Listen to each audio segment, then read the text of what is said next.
In Heartland Season 17, Episode 3, Amy assists Caleb with his son's pony. Katie attempts a new risky hobby. Lou and Jessica launch a new business. Logan makes a significant move in his relationship with Miley, but then something goes wrong. This episode began with Caleb and his son Carson arriving at Heartland, where he asked Amy to work with Donut, the pony he had purchased for Carson. It seems that even though Carson adored the pony that Caleb purchased for him to teach him to ride, Donut was not the gentle horse that the auction company had portrayed him as. Donut promptly pissed Caleb off when he tried to show her what was wrong, which made Amy realize that Donut isn't a kid's pony at all. Amy also felt she had to make every effort to prepare Donut for Carson after learning of the bond that had already developed between the two. After Amy arrived to work, she discovered that Donut had discovered that bolting might result in his termination at some point. She also understood why after discussing Donut's past with the auction house. After being saved from a ranch where he was kept in a small shed by himself for months, Donut found his way to the auction house. But before that, Donut lived with a devoted family, being rode with nothing but a halter by twin 6-year-old girls. Caleb was relieved that Donut could be trained as a result. Amy also made the decision to give riding Donut without a saddle a shot. And guess what? As soon as Donut left the barn, he behaved normally and even let Amy to ride in bareback. When Caleb later took Donut out, he seemed like a completely different pony, which implies that Carson did, in fact, receive his birthday present. At the very end of the episode, Lindy, Caleb, and Amy took Carson on a pony ride, which was very adorable. Speaking of Amy and Caleb, this episode served as yet another shining illustration of their close bond that has grown over time, especially in the wake of Tay's death.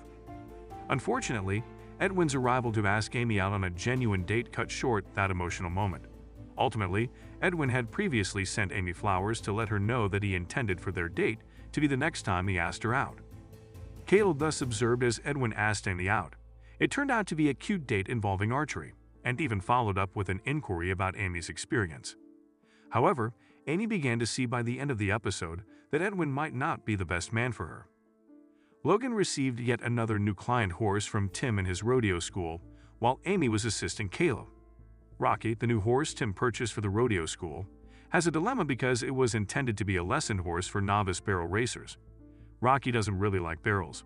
Thus, Tim requested Logan's assistance with Rocky. Naturally, Logan suspected that the request had something to do with his girlfriend Miley, who we first met in Season 16, Episode 11. Miley is Tim's barrel racing coach. In the end, he consented to collaborate with Rocky. And Logan put in a lot of effort with the horse, but his focus was elsewhere. Logan had asked Amy if Miley would like the red jacket he had chosen for her earlier in the episode. Logan was unsure about how to tell Miley that he loves her, so we saw him struggle throughout the episode to figure out the best way to say those 3 golden words. Amy had suggested that he just tell Miley that he loves her. Thankfully, Rocky began to show improvement after a few training sessions, which also increased Logan's self-confidence. Tim even expressed regret for chewing Logan's head off the next day, despite the fact that his ongoing dispute with Jack was the true source of his annoyance. Later on, Logan convinced Miley to ride Rocky, and the horse breezed through the barrels as if nothing had happened. But Logan blurted out that he loved her right as Miley finished telling him that if he thought it would help the horse, he should work with Rocky another day. Regretfully, Tim interrupted their kiss following their admissions by requesting a progress report, and Logan declared that Rocky was good to go, presumably to avoid receiving another tongue lashing from Tim. And as far as Logan and Miley were concerned, he truly was.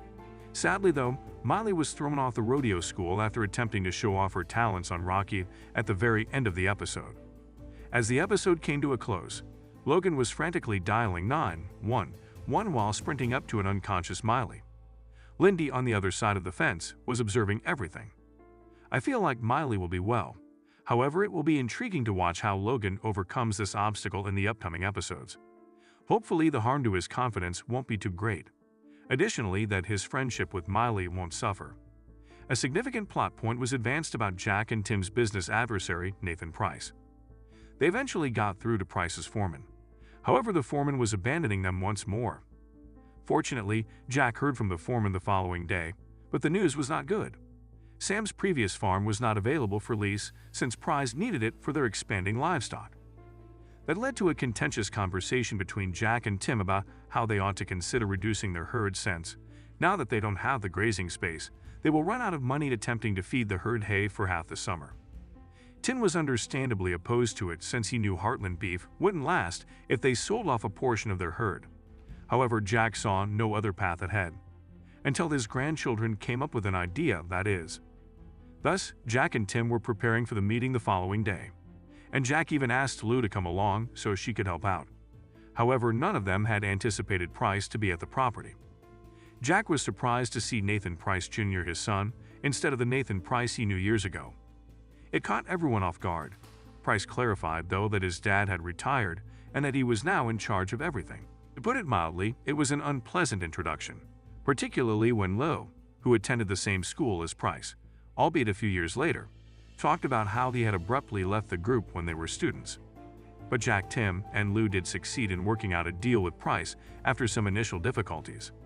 They emphasized to Price the value of that land to Heartland Beef and how much they enjoy having another rancher family as neighbors. Although Price was willing to give them a few acres, he demanded that Heartland pay twice as much as Sam was requesting. Tim and Jack really could not afford that. Fortunately, Lou stepped in and continued the negotiation by using her commercial acumen. She was aware that Nathan needed access to the river, and that Price's cattle could safely obtain water by crossing Heartland's farm through a ravine. Thus, Price consented when Jack proposed that they lease the land to them for the same amount for a year in exchange for giving Price unfettered access to the river. The episode opened with Lou embarking on a health kick, practicing yoga and meditation many times a day, and indulging in smoothies high in green protein. Regardless of how hard Lou tried to deny it, her family saw that she was wallowing. Tim even confronted her about it, advising her to move past the setback and resume her activities. However, Lou was ultimately assisted by Jessica in regaining her confidence. Tim and Jessica met at an abandoned Hudson storefront for a major surprise early in the episode. Jessica's goal is to showcase her artwork and attract new customers by opening her own gallery in Hudson. She also discovered the ideal location for the gallery, an old historically significant structure in the heart of Hudson. Although Tim thought Jessica's concept was brilliant and the finest he had heard in a long time, he was a little worried about the condition of the land.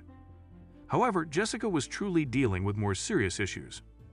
Any changes she wanted to make to the property required obtaining licenses because it was a historic building. However, Jessica was receiving the runaround from the Heritage Committee, which informed her that it might take up to a year to get the licenses she required. That was obviously ridiculous, so Tim recommended Jessica talk to Lou about it. After all, Lou has significant influence over the town of Hudson because, until very recently, she served as its mayor. Initially, Jess was a little reluctant to approach Lou for assistance because Lou was already handling a lot.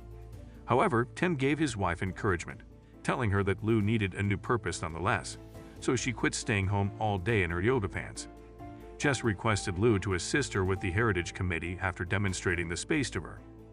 Lou immediately nodded in agreement, envisioning the potential of the property. After speaking with Lou over the phone, the committee assured her that Jessica would receive her permissions as soon as she turned in her drawings for the area. Fortunately, Lou and Jessica both acknowledged their mistakes by the end of episode and offered their apologies to one another. Since Lou believed that more people should be aware of Jessica, Lou even created a mock-up for the art gallery window that prominently displayed Jessica's name as a gesture of goodwill.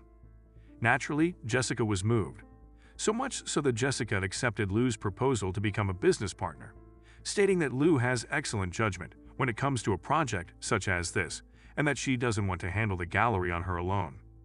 It will be fascinating to watch how this collaboration develops. Since Katie got up to some pretty interesting things in this episode, her plot comes last. The episode opened with Katie anxiously checking her tablet to see if her short story submission for the competition had been accepted. Observing Katie's nervousness, Jack suggested that she try something different rather than constantly refreshing the page. Katie then offered to ride the horse after overhearing Amy inform Shadow that she won't be able to take him for a ride. After all, in the previous episode, when riding with Logan, she had obtained the inspiration for her narrative. However, Katie had a bad encounter with a boy riding a dirt bike while she was out on a trail. Shadow was alarmed by Brandon, the youngster who rode straight past Katie. Fortunately, Katie was able to stop the horse, but when Brandon stopped in front of her, she reprimanded him, urging him to slow down when he passes someone and to try apologizing rather than ordering her to calm down. Katie seemed noticeably disturbed during breakfast the following morning, and when Lou attempted to discuss the issue with Katie, the teenager simply lost it, screaming that everything she tried to do ended up failing, and rushed out. It was a response to the writing competition results, of course. It seems that Katie had done some study on the stories that previous judges had selected as finalists, and then created a story she believed the judges would enjoy. However, the judges thought Katie's story was too well-known, too formulaic, and a parody of earlier works, so she didn't even make it to the finals. In an attempt to decompress, Katie took a stroll and by chance discovered a dirt bike track, where she ran across Brandon once more. This time, they had a real conversation, and as a gesture of contrition for what had transpired on the trail the day before, Brandon even invited Katie to try riding his bike herself. However, Katie declined, claiming that if she found out, Lou would kill her. Even worse, Helly, a different rider, interrupted Katie and Brandon's conversation by calling Katie a snob and a prim country girl who doesn't like the mud. Katie ultimately confided in her mother after feeling even worse after returning from her stroll. She explained that she thought the judges had chosen her rather than her narrative, because it was unoriginal and predictable. Lou suggested to Katie that it might be time for the two of them to take on a new challenge, since she was about to embark on a new endeavor of her own. If Lou had known what the new thing Katie had chosen to try, I'm sure she wouldn't have said that. Nevertheless, at the conclusion of the episode, Katie was seen mounting Brandon's bike and riding through a puddle after Brandon confirmed that this was Katie's true desire, and that she was aware that the rear brake should be used rather than the front one. In fact, Katie was eager to give dirt riding a try. Additionally, the fact that Katie and Brandon appeared to already be connected helped. Do you recognize the person who didn't look familiar from the Season 17 trailer? He wasn't the person behind Price Family Beef, at least, not that I expected, especially considering the show had us think that Price Beef is handled by someone who is more like Jack in age. However, once Amy spots the enigmatic man while out for a ride, we learn that he's Nathan Price Jr. The interaction between Amy and Nathan, though, was the most fascinating aspect of it all. After Amy gave her introduction, they discussed ponies and broncs before Nathan got up to leave. Heartland's upcoming episode, titled A Piece Apart, will have Tim's son Shane visiting Heartland with his new bride, and Tim will be doing everything in his power to make it ideal. In addition, Lindy's sudden dread of horses will be Amy's challenge since the young child saw Miley's fall firsthand.